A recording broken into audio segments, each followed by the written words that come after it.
So the question on my mind after only a few games into the 2024-2025 NBA season is, can Zach Edey become the next Yao Ming? Now, I know it's something that it may seem absurd and it might be a, what do they call it, blast from the past, where we probably haven't heard that name in a really long time. But go back into the highlight reels. Check this guy out. He was pretty phenomenal. Phenomenal. A global icon. Now, I'm not saying Zach Edey's going to become a global icon, even though Canada might get a big shout out if Zach Edey wins an MVP. I mean, Shea Gilgeous-Alexander is already, ready to do that. But I don't know. I want to talk about that in this video. But before I do, this video is brought to you by Bridges and Stones Family and Relationship Care. There are times in my life that I look back on and wonder why I did not reach out for support.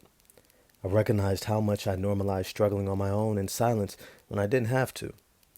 If I was an athlete dealing with an injury, I would have sought out a trainer or a doctor. If I couldn't figure out a set play, settle teammate disputes, or my role on the team, I would have sought out an assistant coach for support. Well, Bridges and Stones is a place to find your well-trained, supportive coaching for your life. Don't struggle alone. Contact Bridges and Stones today for a free consultation and get your life back on track. Remember, none of us make it alone. The link is in the description box below. I don't think I would have thought about this video until I seen this last game of the Memphis Grizzlies against the Orlando Magic. And yes, of course, Zach Edey had, 4 fouls, got into foul trouble, or I think he might have even fouled out, but barely played about 14 minutes. But he did hit a three ball that looked about as fluid and natural as the threes that he was taking, getting ready for the NBA draft camp, before workouts, when they're working on the game, trying to show every potential aspect of their game. And he just stroked it. He just knocked it down. Nothing but net. And he was hyped about it. And something said to me, I was like, well, when was the last time I seen someone that big be able to shoot? And that's what made me think of Yao Ming. So then I started thinking to myself, well, Zach Edey moves extremely well for somebody that's 7'5", extremely well. And so I started thinking, okay, well, let me look back at some videos of Yao Ming, especially in his rookie year. And something I recognized very quickly is that they move very similarly.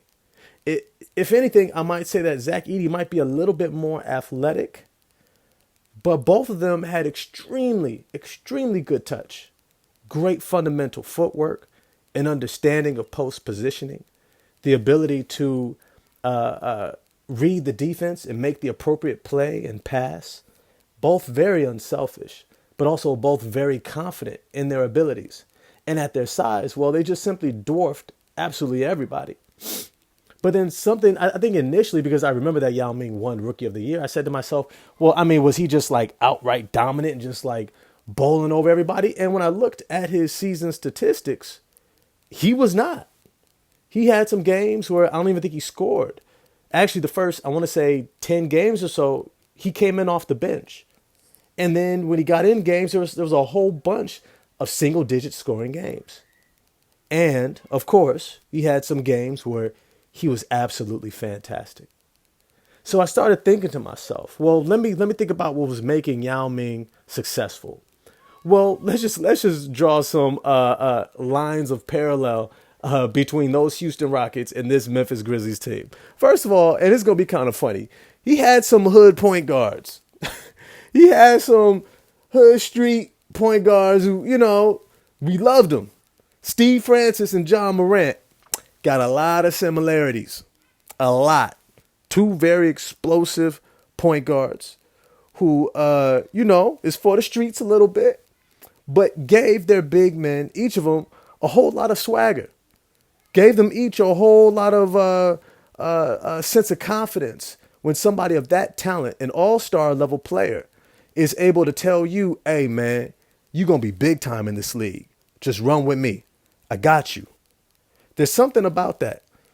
When somebody who's extremely talented on your team, especially when you're coming from a different culture. Now, Yao Ming was coming from across the big pond, right? Coming from across the Atlantic.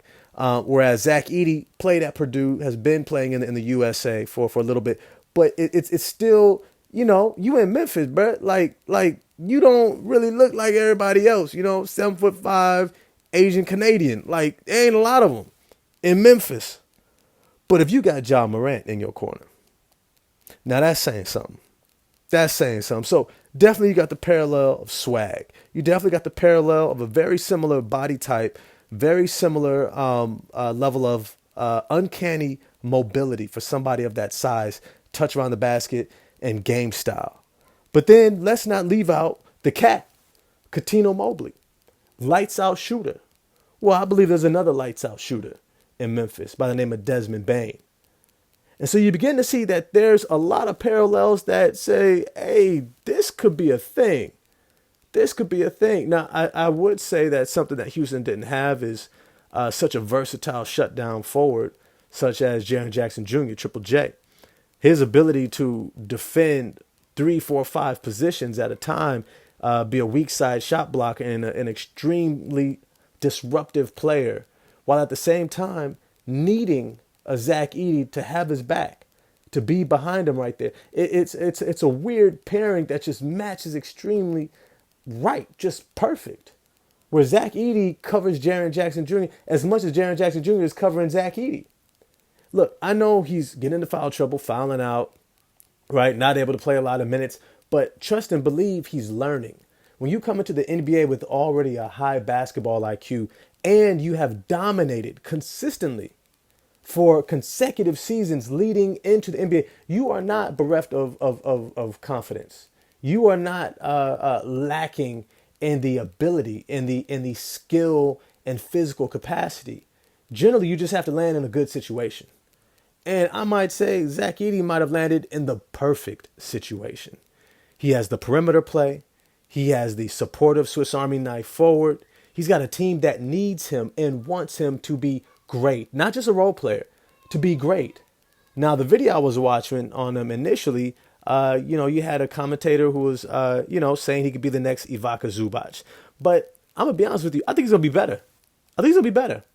I mean, I love Zubac. I think he's got a lot of great skill, but I can already see that Zach Edey has probably a little bit more touch than Zubac does. Definitely is bigger and stronger and is extremely mobile. I think he runs the floor already as good as Ivica Zubac. Now, of course, there is a learning curve, but considering the fact that Zach Edey shoots it so well from the free throw line and is already knocking down threes in his third game, I think it is indicative of the arch in which the Memphis Grizzlies see him getting to. They see him being a big-time player. They see him being potentially an all-star level player. And that should scare the hell out of the NBA. That you have a team that is so talented already that needs a 2-time NCAA Player of the Year award winner, right? Who's coming into a situation that's almost impossible to really help down and prevent somebody of that size from getting going. The only thing that's really stopping Zach Edey is Zach Edey's learning curve. But once he figures it out, once Taylor Jenkins and him get on the same page, I mean, they already are, but he's just still having to figure out his body and, positioning and getting used to the speed of the game and the talent. But once he does, don't be shocked as if in the next 2-3 games, he has a double-digit scoring output. In the next 10 to 15 games, he puts up a double-double. In the next 10 to 15 games, he blocks 3, 4, 5 shots. Right? I think you're going to start seeing as the season goes on, Zach Edey really begin to come on and show these flashes. And you begin to see that Zach Edey might just be as dominant as a Yao Ming was. Now, I love how the commentator in this other video I watched did kind of end it. And he said to himself, he said out loud in the video, he said, is Zach Edey really ready for the NBA? Or is the NBA not yet ready for Zach Edey? And I think I'll leave it there. Because my synopsis, I don't think the NBA is ready for Zach Edey. But as always, I want to know what you all think. If you agree with my synopsis about Zach Edey becoming the next Yao Ming, like, subscribe, hit the bell for notifications. Definitely let me know what you think in the comment sections. Drop this video in your group chats, and I'm going to get at y'all next time. Peace.